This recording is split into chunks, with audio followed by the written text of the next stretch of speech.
नमस्कार दोस्तों, एक बार फिर से आप सभी का स्वागत है हमारे YouTube चैनल पर। पिछली कक्षा में हमने फंडामेंटल राइट को शुरू किया था और फंडामेंटल राइट पर ठीक है जो राइट टू इक्वालिटी है, समानता का अधिकार, जिसमें 14 से 18 तक चर्चा किया गया, वो सब हमने देख लिया था। और वो अगर आपको देखना तो आप पिछली वीडियो से देख के कवर कर सकते हैं। आज की कक्षा में हम स्वतंत्रता के अधिकार को लेकर के चर्चा करने वाले हैं और इससे आगे जाएंगे। तो स्वतंत्रता का अधिकार, right to freedom, article number 19 से आर्टिकल नंबर 22 तक राइट टू फ्रीडम के बारे में बातचीत की गई। ये जो राइट टू फ्रीडम है, इसमें आर्टिकल नंबर 19 को देखेंगे। आर्टिकल नंबर 19 कहता है स्वतंत्रता का अधिकार। स्वतंत्रता का अधिकार कहता है आर्टिकल नंबर 19। आर्टिकल नंबर 19 कहता है कि स्वतंत्रता के अधिकार के अंतर्गत प्रारंभ में व्यक्तियों को 7 प्रकार की स्वतंत्रता दी गई थी, लेकिन 44वां संविधान संशोधन अधिनियम 1978 के तहत संपत्ति को खरीदने और बेचने के अधिकार को क्या कर दिया गया? विलोपित कर दिया गया।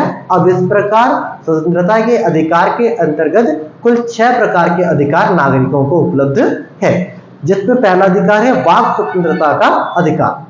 वाक स्वतंत्रता के अधिकार के अंतर्गत बताता है कि आप किसी भी व्यक्ति से बात कर सकते हैं, अपना वक्तव्य रख सकते हैं, ठीक है, अपना वक्तव्य रख सकते हैं, किसी भी को भी ठीक है अपनी बातें सुना सकते हैं।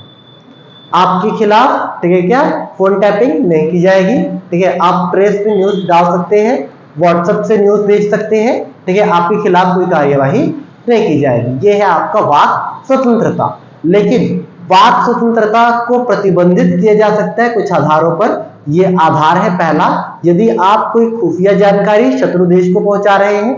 दूसरा, यदि आपके शत्रु देशों से मित्रता है, ठीक है, या फिर अपने देश के प्रति आप दुर्भावना रखते हैं। इन आधारों पर आपके वाक स्वतंत्रता को प्रतिबंधित किया जा सकता है। दूसरा कहता है शांतिपूर्ण सम्मेलन करने की स्वतंत्रता। मतलब आप अपने अधिकार के लिए शांतिपूर्ण सम्मेलन कर सकते हैं, लेकिन इसमें ठीक है क्या हड़ताल का अधिकार नहीं है। और हड़ताल के साथ साथ याद रखिएगा, इसमें किसी प्रकार के हथियार रखने का भी आपको अधिकार नहीं है। शांतिपूर्ण ढंग से ठीक है क्या शस्त्रहीन होकर के आप अपना सम्मेलन कर सकते हैं, ठीक है, लेकिन इसमें हड़ताल का अधिकार नहीं है। यदि आप हड़ताल करते हैं तो ये ठीक है क्या उल्लंघन माना जाएगा अनुच्छेद 19 के क्लॉज 2 का, ठीक है। याद रखिएगा यहीं पर आप इस बात को कि अनुच्छेद 19 का क्लॉज 2 कहता है कि किसी कारणवश धारा 144 लगा करके ठीक है आपको तितर बितर भी किया जा सकता है। मतलब अगर आवश्यकता पड़ी तो अनुच्छेद 144 के माध्यम से आपको वहां से हटाया भी जा सकता है। इसके बाद याद रखिएगा यहीं पर एक अपवाद है, याद रखिए देश विरोधी किसी कार्यक्रम के लिए आप सम्मेलन नहीं कर सकते, ठीक है।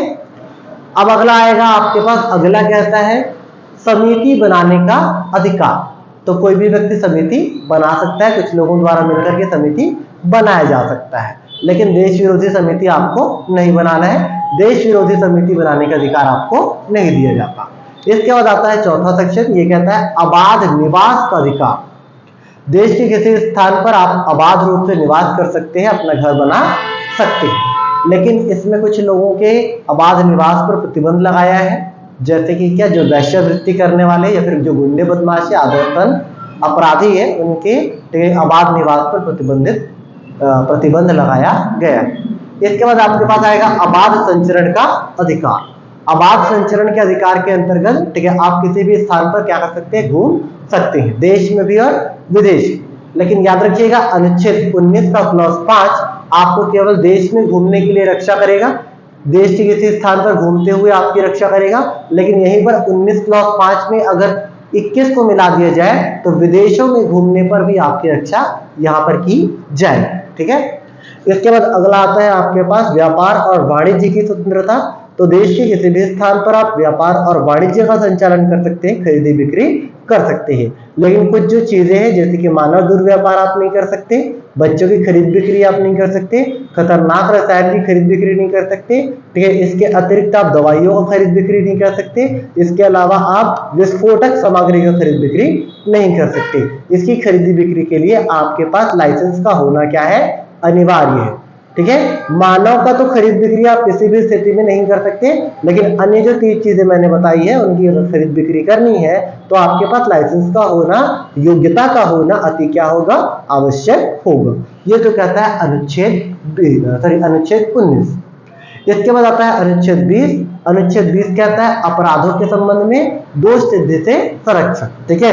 ये कहता है क्या, अनुच्छेद 20 बताता है कि जिस व्यक्ति ने अपराध को क्या कर लिया है, स्वीकार कर लिया है, जिसको दंड दिया जा चुका है, उसको संविधान किस प्रकार से संरक्षण करेगा, उसका संरक्षण किस प्रकार से किया जाएगा। तो याद रखिएगा, उस व्यक्ति को दोहरी क्षति नहीं होगी। एक बार जिस व्यक्ति ने क्राइम कर दिया, उस क्राइम के लिए उसको एक ही बार क्या होगा, क्षति होगा, एक ही बार उसको सजा दिया जाएगा। ये नहीं कि एक बार 5 साल सजा काट के आ गया चोरी के लिए तो फिर उसको उसी चोरी के लिए फिर से 5 साल के लिए सजा दी जाए।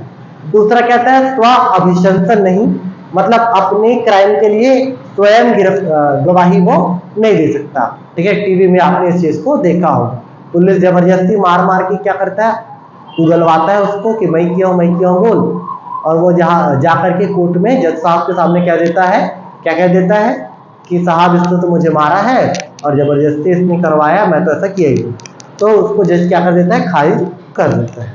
और तीसरा कहता है, ठीक है, कोई भूतपूर्व प्रभाव लागू नहीं है। इसका मतलब है जिस समय जो क्राइम किया है उस समय उस क्राइम के लिए जो सजा थी, निर्धारित सजा, उस क्राइम का उसको वही सजा मिलेगा। जैसे मान लीजिए आज की तारीख में मैंने कोई अपराध किया है, उस अपराध के लिए निश्चित सजा आज की डेट में जो है वही सजा अपराध सिद्ध होने के बाद मुझे मिलेगी। ये नहीं कि अपराध सिद्ध होने के बाद मुझे नया सजा मिल रहा है, ठीक है, तो ऐसा नहीं होगा। ये कहता है अनुच्छेद 20। अब हम बात करेंगे अनुच्छेद 21 का। अनुच्छेद 21 कहता है प्राण और दैहिक स्वतंत्रता। तो आपके प्राण और आपके देह की क्या है, स्वतंत्रता है। आप, ठीक है, अपने प्राण को बचा सकते हैं। यहीं पर, ठीक है, प्राण को बचाने के लिए और प्राण को लेने के लिए एक केस हुआ, गोपालन केस, ठीक है, प्रसिद्ध गोपालन केस था ये। और गोपालन केस में, ठीक है, जो बातें कही थी सुप्रीम कोर्ट ने, मेनका गांधी केस में उसको बदला और कहा कि विधि द्वारा विस्थापित प्रक्रिया के माध्यम से किसी भी व्यक्ति के प्राण और दैहिक स्वतंत्रता का अंत किया जा सकता है।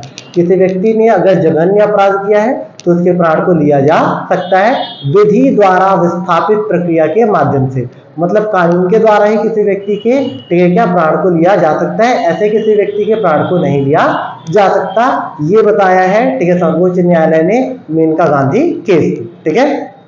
अनुच्छेद 21 आपको स्वतंत्रता प्रदान करता है, स्वतंत्रता पूर्वक जीने का, ठीक है, स्वच्छ वायु में सांस लेने का, खाना खाने का, सोने का, अच्छा कपड़ा पहनने का, ठीक है, मनोरंजन का आपको अधिकार देता है, ठीक है, स्वच्छ पेयजल का आपको अधिकार देता है, बहुत सारे अधिकार आपको मिलता है, ठीक है, शिक्षा का अधिकार मिलता है अनुच्छेद 21 में। याद रखिएगा अनुच्छेद 21 का 86वां संविधान संशोधन अधिनियम 2002 के माध्यम से 21 का जोड़ा गया और इसमें शिक्षा के अधिकार को आपके सामने लाया गया। शिक्षा के अधिकार में बताया कि 6 से 14 वर्ष के सभी बच्चों को अनिवार्य शिक्षा दिया जाना चाहिए और कहा कि 6 से 14 वर्ष के जो बच्चे हैं उनको अनिवार्य शिक्षा तो मिलेगी ही मिलेगी, लेकिन वो जो शिक्षा है वो एकदम फ्री होगा, निःशुल्क होगा। तो निःशुल्क शिक्षा मिलेगा 6 से 14 वर्ष के बच्चों को। इसको जोड़ा 86वां संविधान संशोधन अधिनियम 2002 के माध्यम से। अब आप याद रखिएगा इसी समय अनुच्छेद 51 का जोड़ा गया। अनुच्छेद 51 का ये नीति निर्देशक तत्वों में जोड़ा गया और पालकों के लिए ये कर्तव्य निर्धारित किया गया कि वो 6 से 14 वर्ष के बच्चों को स्कूल लाए, स्कूल भेजे। और आरटीई के माध्यम से 2009 में शिक्षा का अधिकार क्या हुआ, लागू हुआ, ठीक है। तो ये है अनुच्छेद 21। अब हम आते हैं अनुच्छेद 22 की ओर। अनुच्छेद 22 कहता है, ठीक है, निरोध और गिरफ्तारी से संरक्षण। निरोध और गिरफ्तारी से संरक्षण कहता है अनुच्छेद 22। अनुच्छेद 22 कहने का मतलब यह है किसी व्यक्ति ने अपराध किया है या फिर नहीं किया है, इस बात की कोई पुष्टि नहीं हुई है, फिर भी उसको क्या किया जा रहा है, गिरफ्तार किया जा रहा है, तो उसको किस प्रकार से क्या मिलेगा, संरक्षण मिलेगा, इस बारे में बताता है अनुच्छेद 22।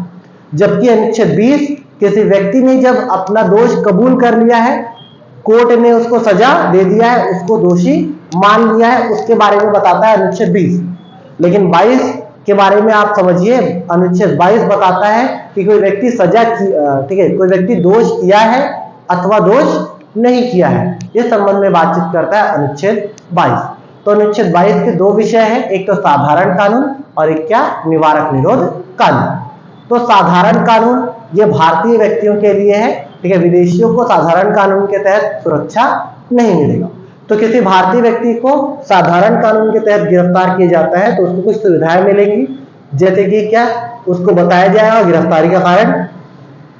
दूसरा, 24 घंटे के भीतर उसको अदालत में पेश किया जाएगा, कोर्ट में पेश किया जाएगा, ठीक है। इसके बाद क्या, उसके घर वालों को सूचना दी जाएगी, ठीक है, और उस व्यक्ति को अपने पसंद के वकील से परामर्श करने की भी सुविधा दी जाएगी, जिस व्यक्ति को साधारण कानून के तहत गिरफ्तार किया गया। इसके बाद आता है विशेष कानून या फिर निवारक निरोध कानून। तो किसी व्यक्ति को निवारक निरोध कानून के तहत यदि गिरफ्तार किया जाता है तो याद रखिएगा 3 माह तक उसे उसकी जानकारी किसी भी व्यक्ति को नहीं दी जाएगी। उसको किसी भी स्थान से गिरफ्तार किया जा सकता है, कभी भी गिरफ्तार किया जा सकता है, ठीक है, और किसी भी स्थान पर रखा जा सकता है, ठीक है। उसको गिरफ्तारी का कारण नहीं बताया जाएगा और 3 माह तक उसको अपने पसंद के वकील से परामर्श करने का, ठीक है, क्या, अधिकार नहीं दिया जाएगा। लेकिन मेनका गांधी केस में, ठीक है, जब हुआ उसके बाद 1978 में 44वां संविधान संशोधन अधिनियम के तहत, ठीक है, क्या किया गया कि बिना कोर्ट की मर्जी से जो कारावास था उसको 3 माह से घटा करके क्या कर दिया, 2 माह। तो 2 माह तक कैद किया जाएगा निवारक निरोध कानून के तहत और 2 माह के बाद एक पिट बैठेगी, ठीक है, उच्च न्यायालय के न्यायाधीश, एक अन्य न्यायाधीश और एक प्रसिद्ध वकील की, और तीनों मिलकर के डिसाइड करेंगे कि इस जो निवारक निरोध कानून के तहत जो व्यक्ति गिरफ्तार हुआ है उस गिरफ्तार व्यक्ति की सजा को आगे बढ़ाना है या फिर नहीं बढ़ाना है।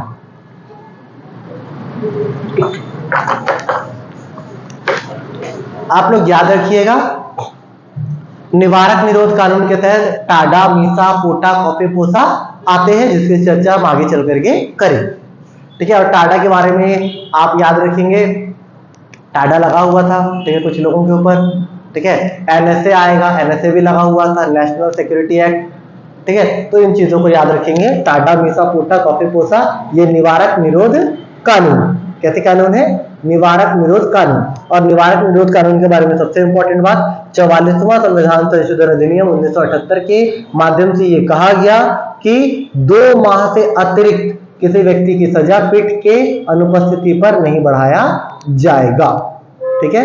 तो कोई निवारक निरोध में कानून में गिरफ्तार हो जाता है तो घर वालों को नहीं पता चलता, तभी वो जाते हैं कोर्ट और बंदी प्रत्यक्षीकरण, ठीक है, हैबस कार्पस को क्या करते हैं, एक्टिवेट करते हैं, लागू करते हैं, वहां पे दायर करते हैं, ठीक है। इन चीजों को हम लोग आगे समझें। इसके बाद आपके पास आता है, ठीक है, 19 चला गया, 19 से आपके पास हो गया 22, ये चला गया आपका क्या, स्वतंत्रता का अधिकार, ठीक है। सबसे पहले समानता का देखा था आपने 14 से 18, 19 से 22 स्वतंत्रता का।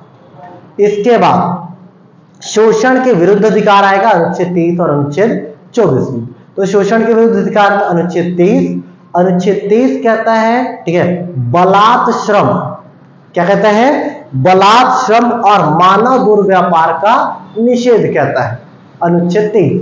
तो कोई भी व्यक्ति मानवों का दुर्व्यापार नहीं कर पाएगा, खरीद बिक्री मानवों का नहीं कर पाएगा। और दूसरा, बलात् श्रम मतलब बलपूर्वक, ठीक है, श्रम किसी व्यक्ति से नहीं करवा पाएगा। इसी में बेगार की बात करता है, बेगार भी कोई व्यक्ति किसी व्यक्ति से नहीं करवा पाएगा, ये कहता है अनुच्छेद 23। और अनुच्छेद 23 के माध्यम से बेगार का मतलब होता है बिना पैसे के काम करवाना, बेगार नहीं करवा पाएगा कोई आपसे। बलात् श्रम मतलब बलपूर्वक श्रम नहीं करवा पाएगा कोई आपसे, और आपकी खरीदी बिक्री कोई नहीं करवा पाएगा। इस बात से आपको संरक्षित करता है अनुच्छेद 23। लेकिन याद रखिएगा, राज्य, ठीक है, यदि देश के ऊपर कोई संकट हो तो बलपूर्वक आपसे कोई काम करवाया जा सकता है, ठीक है। ये नहीं कि कोई सैनिक, ठीक है, आपके घर के बाजू में लड़ रहा है, उसको पानी चाहिए और पानी नहीं ला सकते, तो फिर वो बंदूक टिका के कह सकता है कि भाई तुम हमारे लिए पानी ला दो, हमको प्यास लग रहा है, एक तो हम तुम्हारे लिए लड़ रहे हैं, तो हमारे लिए पानी नहीं ला सकते, ऐसी बातें होंगी, ठीक है। अनुच्छेद 23। अनुच्छेद 23 के बाद अनुच्छेद 24 ये कहता है कारखानों में बालकों के नियोजन पर प्रतिबंध। अनुच्छेद 24 कहता है कारखानों में बालकों के नियोजन पर प्रतिबंध कहता है, ठीक है। किसी भी ज्वलनशील स्थान पर, रेलवे में, होटलों में, कोयले की खानों में 15 वर्ष से कम के आयु के बालकों को नियोजित नहीं किया जा सकता। यदि कोई ऐसा करता है, करते हुए पाया जाता है, ठीक है, तो उसके ऊपर क्या कानूनी कार्यवाही की जाए। याद रखिएगा, इसके अतिरिक्त आपके माता पिता आपको काम करवा सकते हैं, ठीक है। ये नहीं कि पापा आपसे पानी मंगवा रहे हैं तो बोल दिए भैया मैं तो 15 साल से कम हूं, आप मेरे से पानी कैसे मंगवा रहे हैं, ठीक है। तो ऐसा नहीं होगा। ये सब चीजें क्या है, इसके अपवाद। ये तो हो गया 24। इसके बाद आपके पास 25 से 28 तक धार्मिक स्वतंत्रता आए। 25 से 28 तक क्या आएगा आपके पास, धार्मिक स्वतंत्रता। तो धार्मिक स्वतंत्रता में सबसे पहले आएगा अनुच्छेद 25। अनुच्छेद 25 कहता है अंतःकरण और धर्म को मानने की स्वतंत्रता। 25 कहता है अंतःकरण और धर्म को मानने की स्वतंत्रता। अनुच्छेद 25 आपको ये स्वतंत्रता देता है कि आप किसी भी अपने पसंद के धर्मों को क्या कर सकते हो, मान सकते हो। याद रखना है अनुच्छेद 25 के बारे में। अनुच्छेद 25 क्या कहता है, अनुच्छेद 25 कहता है, ठीक है, भगवान के साथ आपके कैसे संबंध है आप इस चीज को स्थापित कर सकते हैं। भगवान को आपका पापा बता सकते हो अपना, ठीक है, अपना पति बता सकते हो, अपना बॉयफ्रेंड बता सकते हो आप, ठीक है। शंकर भगवान आपका बॉयफ्रेंड है। आजकल की लड़कियां शंकर भगवान का स्टेटस डाल डाल के चलते रहती है, कृष्ण का स्टेटस डाल डाल के चलते रहती है, गाना लगा रहती है, तो ठीक है आप ऐसा कह सकते हो, तो कोई दिक्कत नहीं है। दूसरा, मानने का अधिकार, आप वहां पे जा सकते हैं भगवान के आश्रय में, ठीक है, आप उसमें जल चढ़ा सकते हो, मान सकते हो। तीसरा कहता है आचरण का अधिकार, ठीक है, जो परंपरा है और शिव परंपरा, कृष्ण की परंपरा, आप उसको फॉलो कर सकते हो, उसका आचरण कर सकते हो।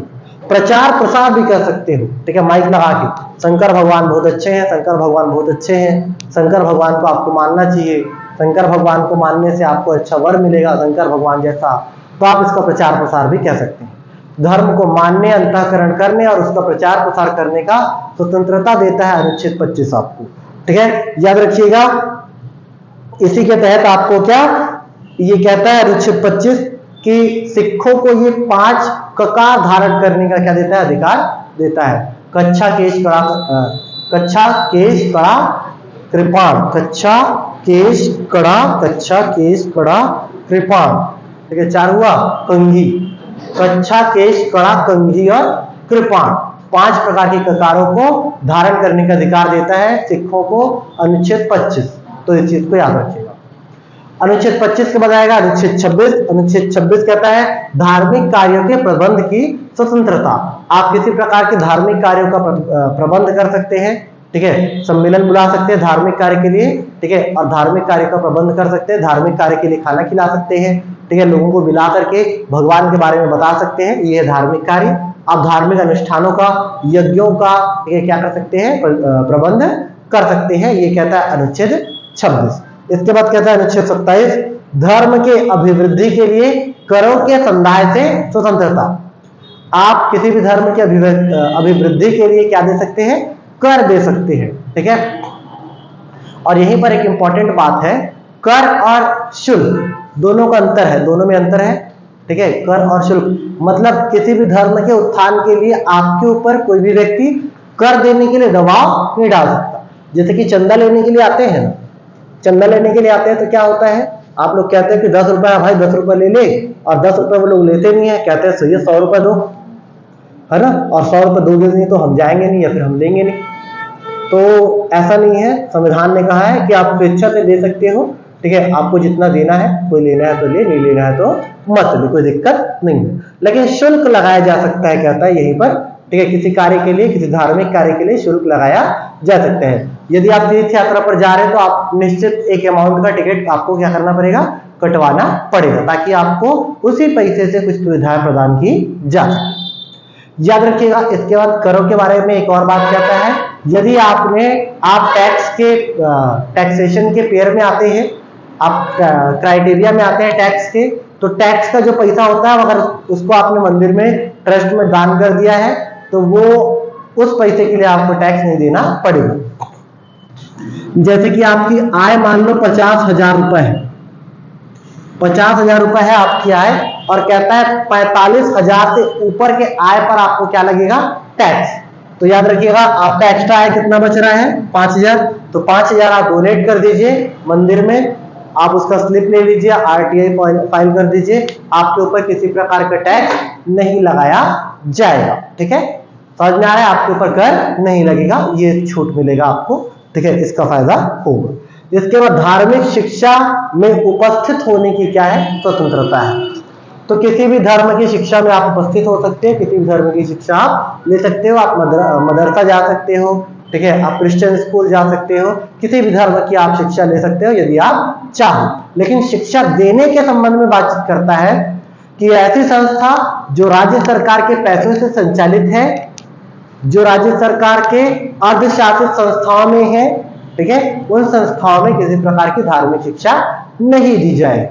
लेकिन ऐसी संस्था जिसके संस्था के गठन का उद्देश्य ही धार्मिक शिक्षा देना है, उस संस्थाओं में क्या धार्मिक शिक्षा दी जाएगी, और उस संस्थाओं को भारत सरकार और राज्य सरकार द्वारा अनुदान भी प्रदान किया जाएगा। इन बातों को कहता है अनुच्छेद 28। अब 29-30 कहता है अल्पसंख्यकों के हितों का संरक्षण। अनुच्छेद 29 कहता है, ठीक है, अल्पसंख्यकों के हितों का संरक्षण। ठीक है, अनुच्छेद 29-30 क्या कहता है, शिक्षा और संस्कृति का अधिकार कहता है, जिसमें अनुच्छेद 29 कहता है अल्पसंख्यकों के हितों का संरक्षण। यहाँ पे कहता है अल्पसंख्यकों की भाषा और लिपि का क्या किया जाएगा, संरक्षण किया जाए। ठीक है, जैसे कि जनसंख्या के आधार पर कुछ अल्पसंख्यक होते हैं और कुछ क्या ठीक है, भाषा या फिर लिपि या फिर बोली के आधार पर क्या होते हैं, अल्पसंख्यक होते हैं। तो दो टाइप के अल्पसंख्यक होते हैं, एक तो जनसंख्या के आधार पर और दूसरे क्या भाषा बोली के आधार पर। तो दोनों को क्या संरक्षित करने का क्या है, संविधान अधिकार देता है, दोनों को अपनी भाषा और लिपि को संरक्षित करने का अधिकार है अनुच्छेद 29 के तहत।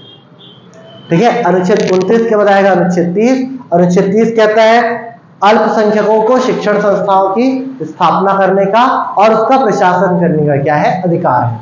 जैसे कि मैंने आपको बताया, मुस्लिम जो लोग हैं वो मदरसा स्थापित कर सकते हैं। क्या स्थापित कर सकते हैं, मदरसा स्थापित कर सकते हैं, और मदरसा स्थापित करने के लिए सरकार उन्हें क्या देगी, अनुदान देगी। अनुदान देने के लिए सिर्फ इस बात पर सरकार मना नहीं कर सकती कि वो मदरसा स्थापित कर रहे हैं, तो सरकार उनको भी अनुदान देगी। ठीक है, जो मदरसा स्थापित कर रहे हैं वहां पे भी शिक्षक क्या होंगे, सरकारी होंगे, और मदरसा के माध्यम से अपनी भाषा और लिपि को संरक्षित करने का उन्हें क्या होगा, अधिकार होगा। अधिकार देता है अनुच्छेद 30। ठीक है, इसके बाद आपके पास आएगा अनुच्छेद 31। अनुच्छेद 31 को समाप्त कर दिया गया है, और इसके बाद आपके पास आता है अनुच्छेद 32। अनुच्छेद 32 कहता है संवैधानिक उपचारों का अधिकार। ये अधिकार अपने आप में सबसे बड़ा अधिकार है। इस अधिकार के बिना जितने भी अधिकार है वो सभी कोई मतलब के नहीं। अनुच्छेद 32 को, ठीक है, डॉक्टर भीमराव अंबेडकर ने, ठीक है, संविधान की आत्मा या फिर संविधान का हृदय कहा, क्योंकि इसी के माध्यम से सभी अधिकारों की रक्षा की जाती है। संवैधानिक उपचारों का अधिकार कहता है कि किसी भी अधिकार की यदि आपकी हनन होते हैं, आपके किसी भी अधिकार का हनन होता है, तो आप सीधे सर्वोच्च न्यायालय और उच्च न्यायालय में शरण ले सकते हैं, वहां पे आपकी सहायता की जाएगी। और यहाँ पर अनुच्छेद 32 के तहत सर्वोच्च न्यायालय और अनुच्छेद 226 के माध्यम से आप उच्च न्यायालय जा सकते हैं, जिनके पास कुछ रिट जारी करने का अधिकार है, और उन रिटों के माध्यम से वो आपकी क्या करता है, रक्षा करता है। तो याद रखिएगा अनुच्छेद 32 के तहत सर्वोच्च न्यायालय 5 प्रकार के रिट जारी करता है, जिसमें पहला है बंदी प्रत्यक्षीकरण, इसको हैबस कॉर्पस भी कहते हैं। ये जो बंदी प्रत्यक्षीकरण है, इसका अर्थ होता है सशरीर प्रस्तुत कीजिए। जब निवारक निरोध के अंतर्गत किसी व्यक्ति को गिरफ्तार किया जाता है, तो उसके घर वालों को लगता है कि ये व्यक्ति निवारक निरोध के अंतर्गत गिरफ्तार हुआ है, तो वो कोर्ट जाते हैं, और कोर्ट जाकर के क्या, ठीक है, निवेदन करते हैं कि बंदी प्रत्यक्षीकरण लेख को एक्सेप्ट किया जाए और हमारे बच्चे को सशरीर कोर्ट में प्रस्तुत किया जाए। तब वो पुलिस थाने से निकल के कहाँ आता है, कोर्ट में आता है। ठीक है, क्योंकि कोर्ट जारी करता है सभी न्यायालय से, सभी थानों को, कि वो उस व्यक्ति को क्या करे, खोजे, और खोज करके न्यायालय के सामने सशरीर क्या करे, प्रस्तुत करे। जिंदा है तो जिंदा, मुर्दा है तो मुर्दा। दूसरा कहता है परमादेश। परमादेश का मतलब होता है हम अधिकार देते हैं। ये जो अधिकार देते हैं, ठीक है, सॉरी अधिकार नहीं, आदेश, हम आदेश देते हैं। परमादेश, भाई नाम से समझ में आ रहा है कि ये क्या कह रहा है, परमादेश कह रहा है। परमादेश का मतलब होता है हम आदेश देते हैं। तो आदेश किसको दिया जाएगा, आदेश दिया जाएगा, ठीक है, उच्च न्यायालय द्वारा अधीनस्थ न्यायालय, बड़े अधिकारी द्वारा छोटे अधिकारी, ठीक है, यह आदेश दिया जाता है। यदि छोटा अधिकारी काम नहीं कर रहा है तो ऊपर का अधिकारी उसको क्या देगा, आदेश देगा। यही कहलाएगा क्या, परमादेश कहलाएगा कि आप अपने अधिकार क्षेत्र पर काम कीजिए। परमादेश के बाद आता है प्रतिषेध, ठीक है, परमादेश के बाद क्या आता है, प्रतिषेध। प्रतिषेध का मतलब होता है रोकना, ये ठीक है, ऊपर के न्यायालयों द्वारा नीचे के न्यायालयों को किसी काम को करने के लिए रोका जाता है, ठीक है, ये कहलाता है क्या, प्रतिषेध। कहा जाता है कि अपने अधिकार क्षेत्र के बाहर के काम को मत करिए, ठीक है, ये कहलाता है क्या, प्रतिषेध। प्रतिषेध के बाद आता है उत्प्रेषण, ठीक है, उत्प्रेषण का मतलब होता है प्रमाणिक होना।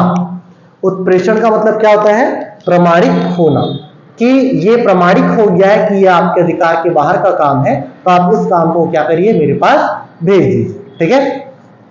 तो ऊपर के न्यायालयों द्वारा नीचे के न्यायालयों से उत्प्रेषण के माध्यम से किसी काम को अपने पास बुलाया जाता है, किसी केस को अपने पास बुलाया जाता है, ये कहलाता है उत्प्रेषण, ठीक है।